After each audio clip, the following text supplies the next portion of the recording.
പൊളിക്കാണ്, നല്ല അടിപൊളി ജീവിതമാണ്. എന്തിനാ ദുബായ് പോയാൽ അടിച്ചു പൊളിക്കാൻ പോയതാ.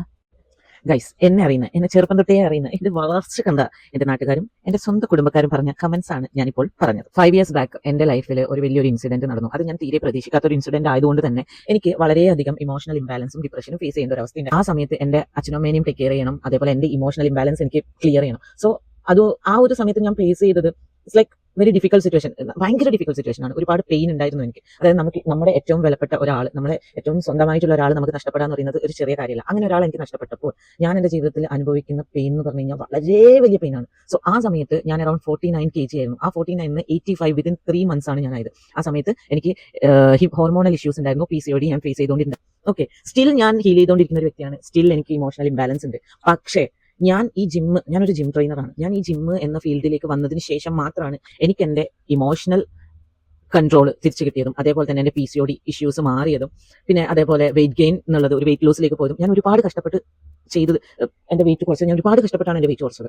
ഓക്കെ, ഇതൊക്കെയാണ് നാട്ടുകാരുടെ വിചാരം, എന്റെ കുടുംബക്കാരുടെ ഒക്കെ വിചാരം ഞാൻ എന്തോ ഒരുപാട് ഫുഡൊക്കെ കഴിച്ചിട്ടാണ് തടിച്ചതെന്ന്. പിന്നെ എനിക്ക് ജോലി കിട്ടിയതിന് ശേഷമാണ് ദുബായിലോട്ട് വന്നത്. ജോലി കിട്ടിയത് എന്റെ ഈ ചുറ്റിലുള്ള നാട്ടുകാരോ അല്ലെങ്കിൽ എന്റെ ഫാമിലി റിലേറ്റീവ്സ് ഒരുപാട് പേര് ദുബായിലുണ്ട്. ഒരാളും എന്നെ സഹായിച്ചിട്ടില്ല ഇവിടെ ഒരു ജോലി കിട്ടാനായിട്ട്. എന്നെ സഹായിച്ചത് എന്റെ ക്ലൈന്റ് ആയ, അതായത് ഞാൻ നാട്ടിൽ വർക്ക് ചെയ്യുമ്പോൾ എന്റെ ക്ലൈന്റ് ആയ ഒരു സ്ത്രീയാണ് എന്നെ സഹായിച്ചത്. പുള്ളിക്കാരി ത്രൂ ആണ് ഞാൻ ദുബായിലേക്ക് വന്നത്. ദുബായിൽ വന്നിട്ട് ദുബായിലുള്ള ആൾക്കാർക്ക് അറിയാം എങ്ങനെയാണ് ഇവിടെ വന്നാൽ കഷ്ടപ്പെടുക എന്നുള്ളത്.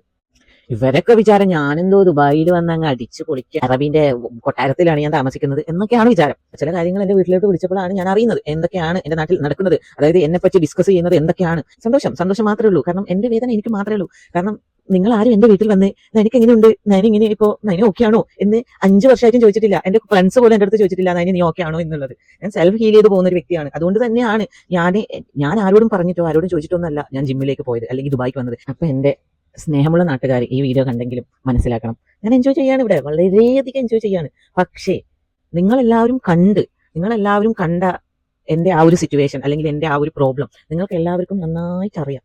ഓക്കെ, അത് നിങ്ങളൊക്കെ വീട്ടിൽ അങ്ങനെ ഒന്ന് സംഭവിക്കുമ്പോൾ മാത്രമേ എന്റെ പെയിൻ നിങ്ങൾക്ക് മനസ്സിലാവും. പക്ഷേ സ്റ്റിൽ ഞാൻ പറയുന്നു, സംഭവിക്കാതിരിക്കട്ടെ. ഞാൻ ഭയങ്കര ഡിഫിക്കൽട്ട് ആയിട്ടാണ് ആ ഒരു സിറ്റുവേഷൻ ഫേസ് ചെയ്തതും സർവൈവ് ചെയ്തതും. അതുകൊണ്ട് കിട്ടാതിരിക്കട്ടെ. ഞാൻ പറയുന്നു, എന്റെ ചെറിയ പ്രായത്തിൽ സ്റ്റിൽ ഞാൻ കരയാണ് എന്റെ ഉള്ളിൽ. കാരണം നമ്മൾ സ്വന്തം എന്ന് പറയുന്ന ഒരു വ്യക്തി നമ്മളെ വിട്ട് പോവാന്ന് പറയുന്നത് അത്ര ചെറിയ കാര്യമൊന്നുമല്ല. എല്ലാവരും സമയമാകുമ്പോൾ മരിച്ചു പോകും, ശരിയാണ്. പക്ഷെ നമുക്ക് സ്നേഹിച്ച് മതിയായില്ല, അല്ലെങ്കിൽ കൂടെ നിന്ന് മതിയായില്ല. ഇനിയും നമ്മുടെ ജീവിതത്തിൽ ഒരുപാട് നമ്മൾ ഉയരുന്തോറും ആ വ്യക്തി നമ്മളെ കൂടെ വേണം, നമ്മൾ ആഗ്രഹിക്കുന്നതിൽ ഒരു തെറ്റില്ല. ആ സമയത്ത് ആ വ്യക്തിനെ നഷ്ടപ്പെടാന്ന് പറയുന്നത്